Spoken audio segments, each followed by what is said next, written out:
Matthew chapter 15, verse 21 to 28.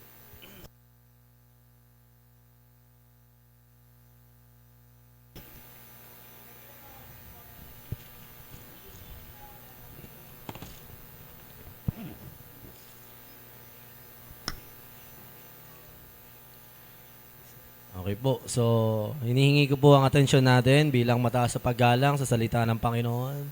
I have little no respect to those people na hindi nakikinig ng salita ng Diyos sa maigi. Because we know kung meron man tayong gagalangin dahil isa sa mga higit sa lahat na ginagalang natin ay salita ng Diyos.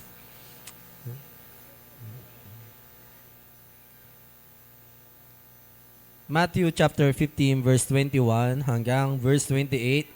Basahin ko po sa Pinoy version. Not intended na gusto kong basahin ito for this version, pero dahil madali lang intindihin para sa inyo. Umalis doon si Jesus at pumunta siya sa malapit sa mga city ng Tire at Sidon.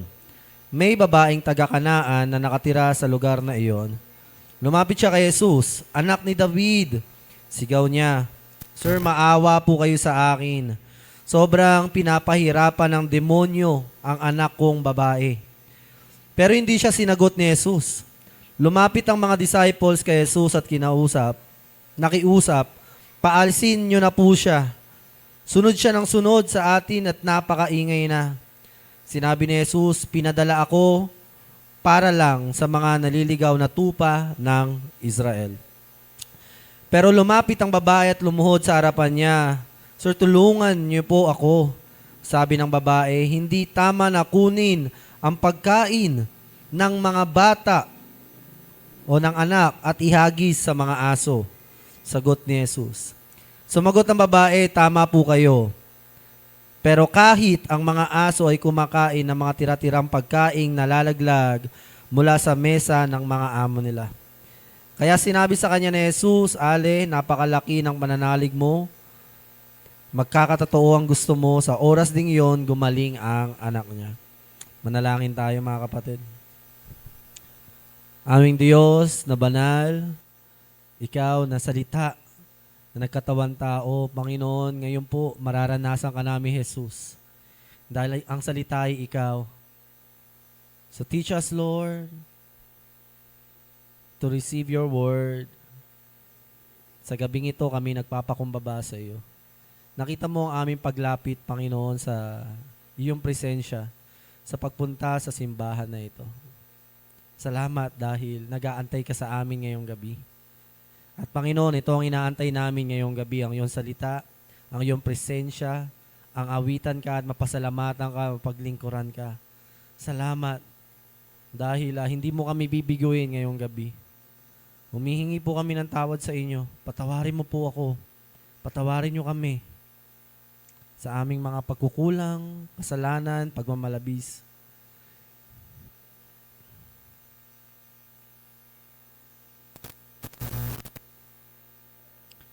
Kung minsan may Panginoon ay parang paulit-ulit ang paghingi ng tawad sa iyo.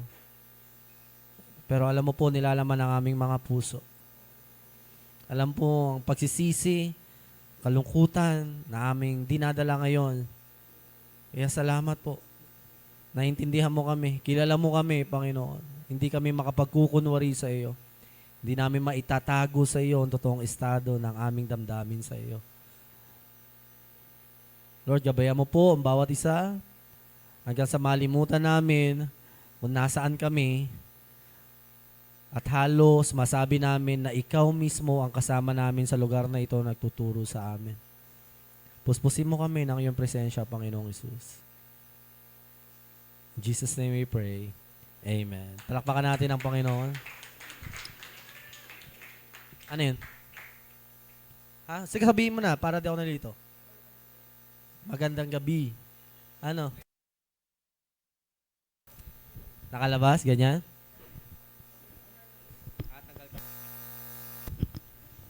Kasi ganun ang ganun eh. Hindi ko makaintindihan kung ano yung sinesenyas mo eh. So, magandang gabi sa ating lahat. Bati mo ang iyong katabi. Magandang gabi. Good evening. So, welcome sa ating church dito sa ICF. Welcome to the Humble Church. of Christ dito sa lugar ng Herbosa. At sa ating binasa kanina, okay, sige, tama na, tingin na kayo dito. Mabilis lang ito. Sabi ko sa inyo, mabibitin kayo, nakakabitin talaga ang gawain sa gabi. And praise be to God, meron din tayong gawain kaninang umaga. Grabe, iba talaga yung karanasan namin. Ang saya-saya. At I hope na nakasama namin kayo, pero may pagkakataon pa na marinig niyo yung salita sa umaga. Pwede niyong panoorin na lang. Pero God is really good at hindi masuka.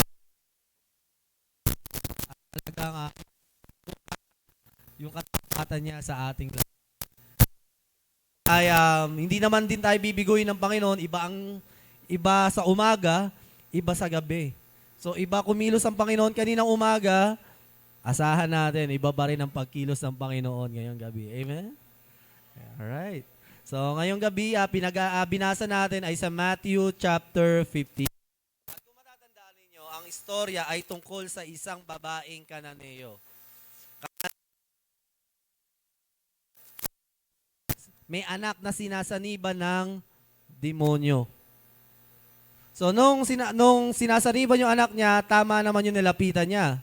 So, lumapit siya sa Panginoong Hesus. Sabi niya, Panginoong Hesus, anak ni David, maawa po kayo sa akin. Pero naawa ba si Jesus? Nako po. Parang hindi ito yung typical na Jesus na ating nababasa. Ang alam kasi natin sa Panginoong Hesus, hindi nakakatanggi yan. At sadyang napakamaawain. Kung may maawain man tao sa mundo, pag samasamahin natin sila mula sa unang tao hanggang sa huling tao, si Jesus ang pinakamaawain sa lahat. Kahit pa pagsamasamahin lahat ng awa sa buong mundo. Walang makakapantay sa awa ng Diyos. Pero, mga pagkakataon na ito, hindi pinansin ng Panginoon yung babaeng may anak na sinasaniban ng demonyo. At ano pang sinabi sa kanya ng mga alagad ni Jesus? Jesus, paalisin mo lang nga yan ang ingay-ingay. Kanina pa sunod na sunod. At ano naman sabi ni Jesus? Hindi lang niya pinaalis. Ang sinabi pa ng Panginoon, babae, naparito ko para sa mga Israel. At ang sabi pa ng Panginoon, hindi pwedeng ibigay ang pagkain ng anak sa aso.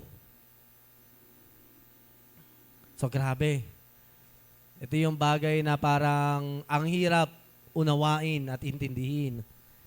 At sa maraming pagkakataon, maraming mga feeling magaling na mga tagapagturo sa TikTok, sa YouTube, at kung ano-ano ba sinasabi, si Jesus ay masamang tao dahil dito, tinawag niya yung babae at yung anak niya na para bang aso lang.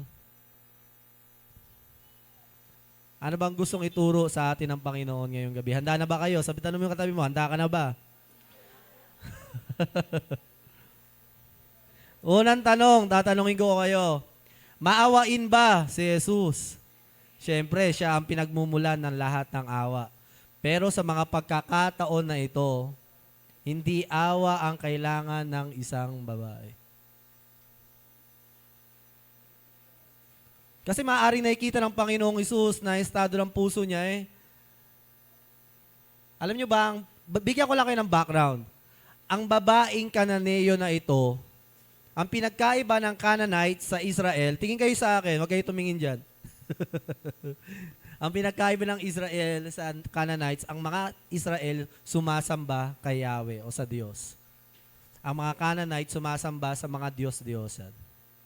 Ang ginagawa ng mga Canaanites ay nag-aalay sila, nagsusunog sila ng kung ano-ano para sambahin yung kanilang mga Diyos-Diyosan.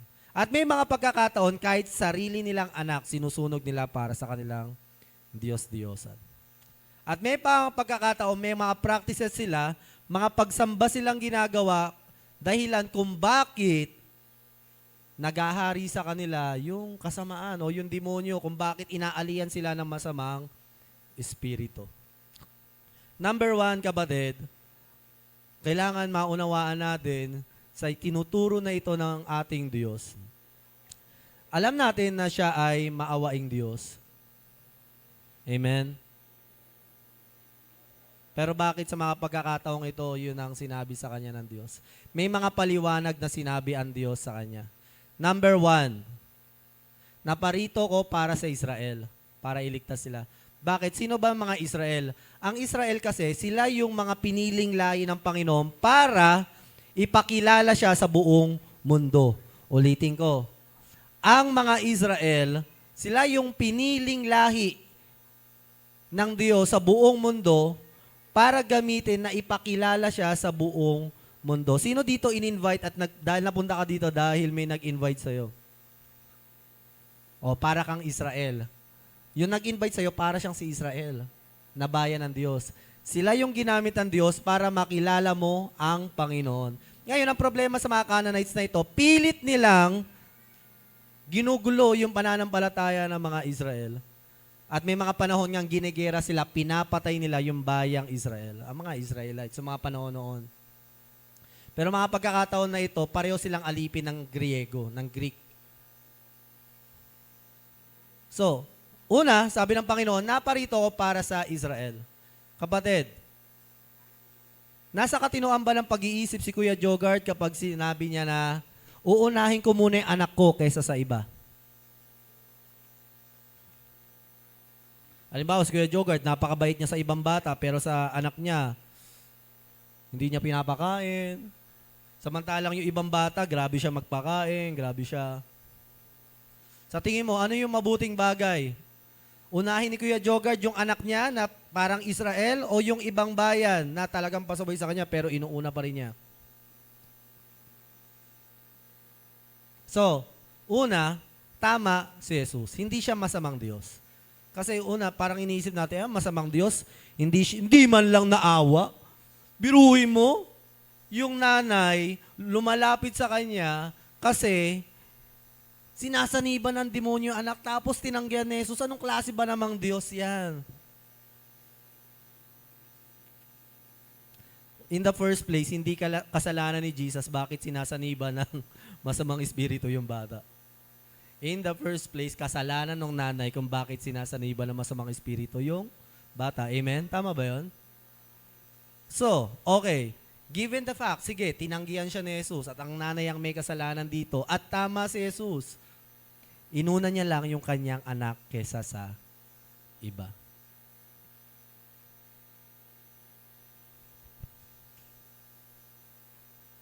Alam mo, mga kapatid, ganun ang ating Diyos. Marunong siya. Alam niya kung ano yung sino ang dapat niyang unahin. Pero hindi nagtatangi ang Diyos. May mga inuuna lang talaga ang Panginoon. Papayag ka ba na ikaw anak tapos iba inuuna? Siyempre hindi. Dito, pinapakita ng Diyos na iba ang pagmamahal niya sa mga taong naniniwala at nananampalataya sa Kanya. Mahal niya lahat ng tao. Lahat ng lalapit sa Kanya, papakinggan niya, pero ang talagang sigurado na tutulungan ng Diyos palagi yung mga anak niya. Kung isipin din natin sa istorya na ito, sabi nga ng Panginoon ay, hindi ko ibibigay yung pagkain ng anak ko para sa mga aso. Sino kaya naggumawa dito noon? Sino dito ang una pang pinapakain ng aso kaysa sa kanyang nanay, tatay o kapatid? Parang may malaki tayong problema dyan, mga kapatid. Tama ba? Ngayon, lalo na sa mundo natin. Kapag may asong gusgusin sa kalsada, awang-awa tayo. Gustong-gusto nating ampunin. Tama po ba? Parang kawawa naman. Dapat gusto ng ampunin. Ganyan. Pero tanongin ko kayo, pag nakakita kayo ng pulubing tao sa kalsada, anong nararamdaman ninyo? Naisip ba natin minsan na iuwi sila sa bahay, paliguan at pakainin? So, tanong ko sa inyo, sino matino mag-isip? Ikaw o ang Diyos? Ang Diyos. tama lang na sabihin ng Panginoon, nauunahin ko yung Israel. Kasi mga anak ko to eh. Mga naniniwala sa akin to. Eto kayo mga Canaanites, okay, mahal ko naman kayong lahat, mahal naman ng Diyos lahat ng tao. Amen? Pero, syempre, malaking problema kung iba uunahin niya kaysa sa mga anak niya. Tama po ba? Ayun yung gustong ituro sa atin ng Panginoon sa gabing ito. Na ang Diyos, mahal niya lahat ng tao, pero meron siyang natatanging pagmamahal sa mga taong naniniwala at nananampalataya sa Kanya.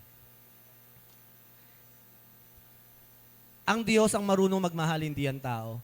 Kasi di ba kanina nung binasa natin parang baliktad no? Parang lumalabas si Jesus ang masama, tayo ang magaling.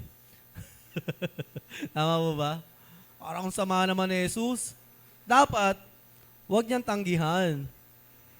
Kasi ang problema, kapag sinagot niya yung Canaanites, inuna niya kaysa sa Israel. Wala namang problema, tutulungan naman siya ni Jesus eh. Kaso nga lang, syempre, bilang isang mabuting magulang, uunahin niya yung kanyang anak. Mga magulang, di ba? Alangan namang iba katabi nyo sa gabi na bata, tas yung anak nyo nasa labas lang.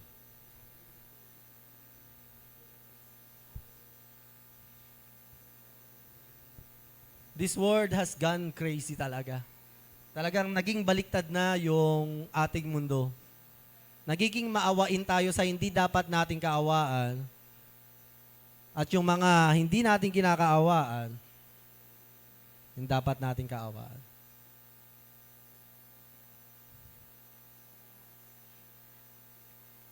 Kawawa naman yung aso, nasa gasaan. Sa kalsada. Okay, di ako nagpo-promote dito na parang kawalan ng pakialam sa animals. I love animals as well. Hindi yun yung gusto kong ituro sa atin. Pero mga kapatid, bumalik tayo sa katinuan ng ating pag-iisip. Tulad ng ating Panginoon. Kung mag-aampon ka ng aso, dahil yun na yung kakayahan mo, mag-ampon ng aso, baka pwede ka rin mag-ampon ng isang bata na walang magulang. Yung iba dyan, daming aso, no? 20, 30 dogs. Tapos isang bata na walang matuluyan. Wala man lang bahay.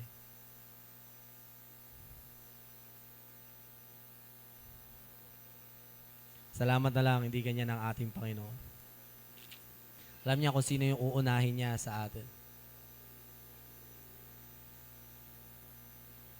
Gusto mo ba na unahin ka ng ating Panginoon? Gusto mo ba na sa lahat ng iyong gagawin ay mararamdaman mo na napaka-espesyal mo kumpara sa ibang tao? Tanggapin mo ang Panginoon sa puso mo. Sabi ng Diyos, ngunit ang lahat ng tumanggap at nanalig sa Kanya ay binigyan niya ng karapatang maging anak ng Diyos. Basahin uli natin yung sinabi ng Panginoon sa last part na to. Sabi niya dito, sinabi ni Jesus, pinadala ako para lang sa mga naliligaw na tupa ng Israel. Kailangan niya kasi iligtas yung Israel dahil pag naligtas ng Israel, sila yung magpapakalat ng mabuting balita ng Panginoon na magiging dahilan kung bakit itong mga Kananeo ay maliligtas din.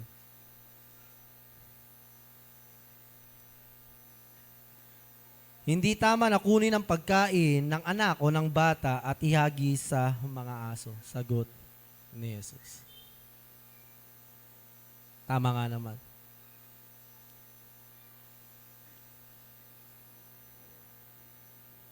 Kung gusto mo na sa buhay mo, maramdaman mo na unahin ka ng Panginoon. Alam mo, special ang mga anak ng Diyos. Uunahin ka niya. Pero kailangan tanggapin mo siya sa puso mo. Manampalataya ka na si Jesus ay namatay sa cross ng Kalbaryo.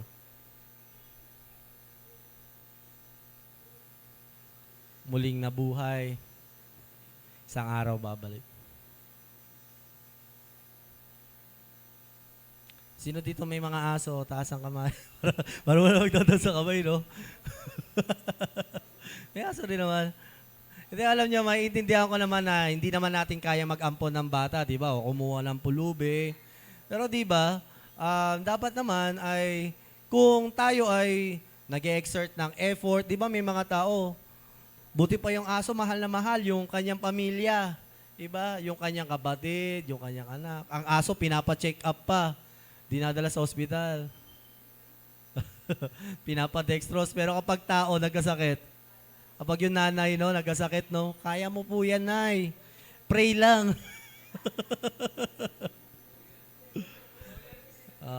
Nay, ano ka lang, pray lang. Tas, ano ka lang, inom ka na royal tsaka biskwit. Yung aso, no, kung ano, papa-dextrose, papa-check up.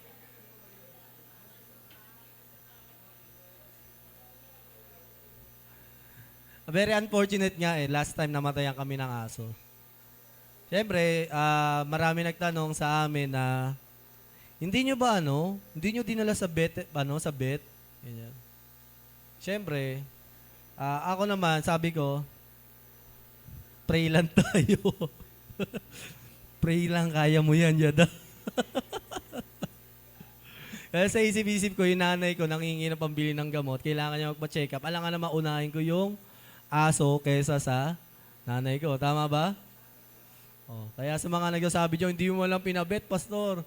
Ano yung nanay ko, royal tsaka biskwit na lang. Tapos yung aso, mapabet ko, di ba? So, mga kapatid, ganyan po sa ating Panginoon. Gusto kanyang unahin, kaso hindi kanya mauna-una kasi hindi mo siya inuuna eh. Sabi ng Panginoon, seek Him first the kingdom of God and all these things shall be added unto you. Gusto ka sana niyang tulungan, kaso nga lang, pag tinulungan ka niya, dahil hindi ka pa nagtitiwala sa kanya o hindi ka niya anak. Alam niya, kapag binigay niya lahat ng dalangin mo, ano mangyayari sa'yo? Wala rin mangyayari. Magiging abusado ka lang, gagawin mo lang yung gusto mong gawin. Sa tingin mo, kung yung anak mo sumusunod sa'yo, kapag may hinihingi sa'yo, ibibigay mo ba? Of course naman. Lalo na kung alam mo na gagamitin niya sa mabuti. Pero ang isang tao, kapag nanghihingi sa'yo, alam mo naman na hindi niya gagamitin sa mabuti, ibibigay mo ba? Makakita nga lang tayo na naglilimos, di ba, malaki katawan. Sabi parang, ba't ang lilimos to? Malaki ba katawan mo sa akin, ha?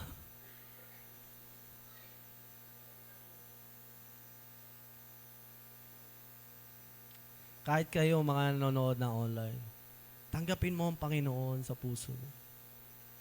Espesyal ang mga anak ng Diyos. Pero magtaas ang kamay mga anak ng Diyos dito.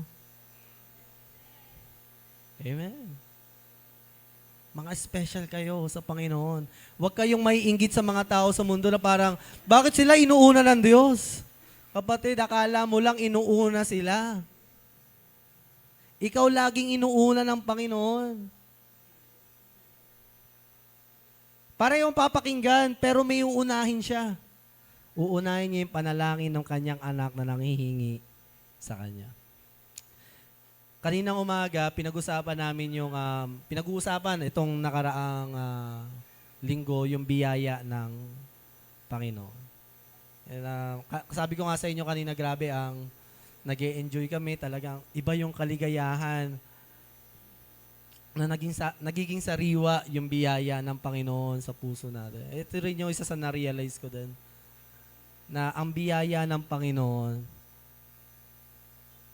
hindi niya yung binibigay sa lahat. Binigay niya yan sa lahat ng tao, pero hindi sa lahat ng nilikha.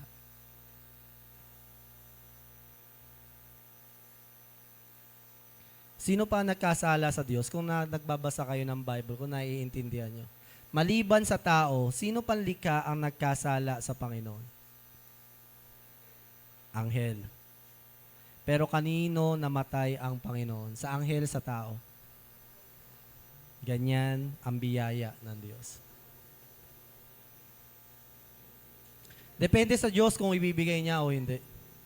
Ang pulubi, Kapag nangihingi, tingin kayo sa akin, ang pulubi, pag nangihingi, wala siyang karapatang magalit kapag hindi siya binigyan. Tama ba? Ano ba? Parang kumatok sa bintana mo, tapos nang lilimos. Kuya, pengi pong barya. Tapos hindi mo binigyan ng barya, nagalit sa'yo. Ano ba naman, nangihingi ako sa'yo, ang damot mo ah. Tama ba yung ginawa niya o hindi? Mali. Bakit? Ano sasabihin mo?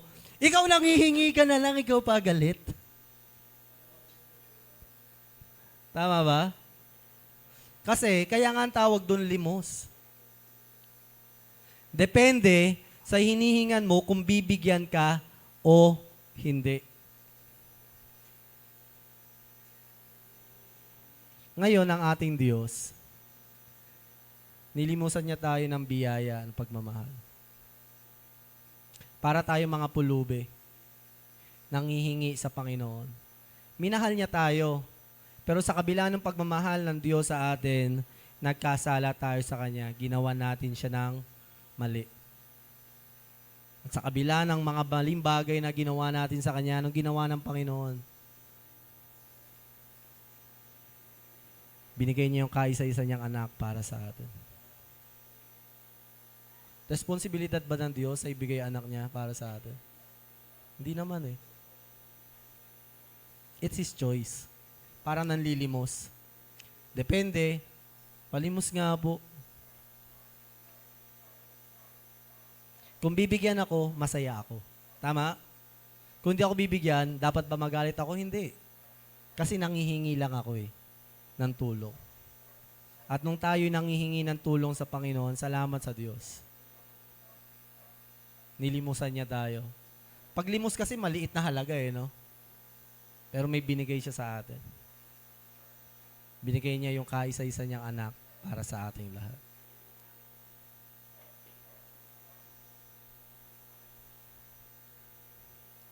What if yung isang pulubi, nanlilimos siya, tapos nung nakalaad siya ng kamay, ang binigay sa kanya, hindi 5 piso, hindi 10 piso, hindi 20. What if binigay, halimbawa ikaw nanlilimos ka. Mukha naman hindi nanlilimos oh. Binigay sa'yo house and lot. Uy, teka lang.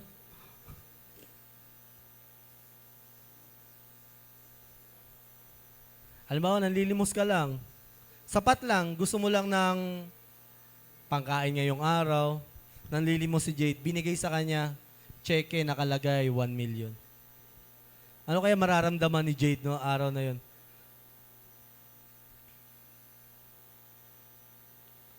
Sa lahat ng libreng binigay sa atin ng Panginoon, yung binigay niya sa atin walang katumbas. Yung kanyang kaisa-isang anak para sa atin. Again, hindi niya binigay ang anak, hindi niya inalay ang buhay niya sa lahat ng nilikha na nagkamali sa kanya para sa tao lang, para sa atin.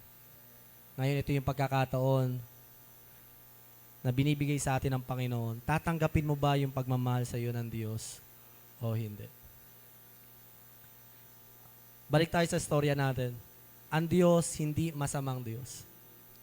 Mapagbigay itong Diyos na ito.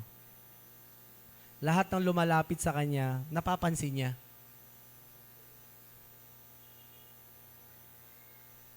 Pero hindi lahat na nangingi sa Kanya, may choice siya kung ano yung gusto niya ibigay at dapat niya ibigay. Pero salamat sa Panginoon. Binigay niya sa atin yung kanyang kaisa-isang anak, ang Panginoong Hesus. Sabi sa John 3:16, "For God so loved the world, that He gave His only begotten Son, that whoever believes in Him shall not be perished, but have everlasting life." Gayon na lang pagmamahal sa iyo ng Diyos. Wari ialay niya lahat, maging kaisa-isa niyang anak para sa atin. Ngayon, kahit pa sabihin mo, mahal ako ng Diyos, mahal naman ng Panginoon lahat ng tao, pero kung hindi mo tatanggapin, wala din. You need to receive it. Binibigay sa iyo, kailangan mong tanggapin. Minsan kasi parang iniisip natin, dapat naman talaga akong tumanggap eh. Hindi kapatid, para ka lang din pulubi. Wala kang dapat tanggapin sa Panginoon. Ang dapat tanggapin natin sa Diyos, parusa sa ating mga kasalanan. Amen? Pero anong binigay niya sa atin? Buhay na walang hanggan.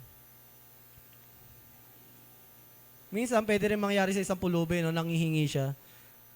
Hindi na nga siya binigyan, inasar pa siya. Ano ka ba? Hindi ka kasi nagtatrabaho eh. Wala ka kasing silbi. Eh kung magtrabaho ka, kagaya ko, eh di sana hindi ka nanlilimos.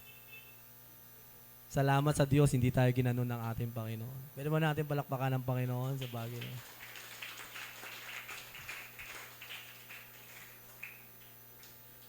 Buti hindi sinabi ng Panginoon, binigyan na nga kita ng paraiso, binigyan na nga kita ng iyong kakainin araw-araw, at lahat ng bagay binigyan na nga kita ng buhay ng walang hanggan, pero sinuway mo pa rin ako. Dapat lang talaga, diyan ka sa kaparusahan na yan. Pero hindi yun ang sinabi ng Panginoon sa atin. Iba ang biyaya ng Diyos. At dito na tayo magtatapos.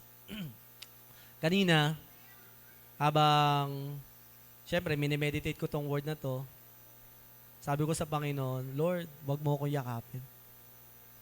Pero mo, di ba? Ako na, nagbabasa na ako ng Bible, sinisikap ko ng sundin ng Panginoon, kanina nag-preach pa, yan tanghali. Pero sa kabila ng yun, makikita mo, meron ka pa rin mga pagkukulang ang pagkakamali sa Panginoon. Kanina, nung minimeditate ko itong word na ito, sabi ko sa Panginoon, Lord, wag mo akong yakapin. Banal ka, Panginoon. Nahihiya ako eh. Bitawan mo ko, Lord. Di mo dapat ako yakapin. Okay lang na alam ko mahal mo ako, pero wag mo na ako yakapin. Narurumihan ka eh.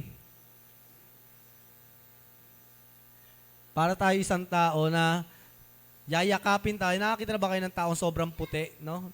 Puting-puting yung damit, tapos ikaw ang dumi-dumi mo. Tapos yayakapin ka, di ba parang nakakahiya yun? Na parang ang linis-linis niya, tapos yayakapin ka na parang mahihiya ka na, wag mo ko yakapin. Marumi ako, mabaho ako. Minsan nga darating ako galing trabaho, tapos darating ako sasalubungin ako ng asawa ko, ng misis ko. Nahihiya ako magpayakap eh. Kasi matindi yung ilong niya. Malakas yung pang-amoy, kahit walang amoy, minaamoy sa akin. Kaya nahihiya ako eh, na parang, di ko nga muna maglilinis muna ako ng katawan. Alam mo, kapatid, ganyan ang ating Panginoon. Niyakap niya tayo sa karumihan natin. Hindi ka niya dapat niyayakap. Hindi ka na dapat minamahal. Di naman siya dapat namatay para sa iyo at para sa akin.